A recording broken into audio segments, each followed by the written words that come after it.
black swan. Some pretty little walks from animal to animal here.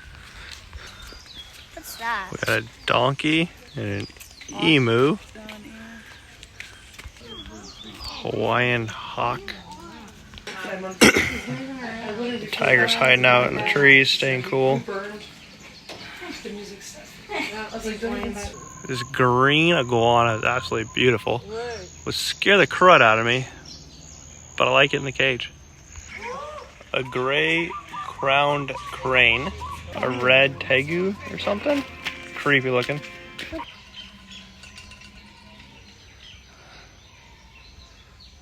Little black ear marmoset. Very active and running around here. Some turtles just sunbathing. A couple monkeys in there. Big one.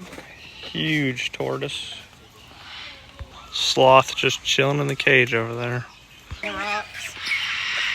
Goat's chilling on the rocks. Little pig in the back there. Oh, I see it. Some beautiful macaws.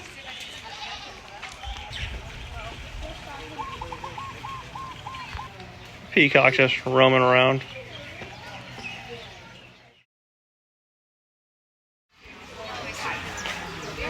Awesome little park for the kids to play in.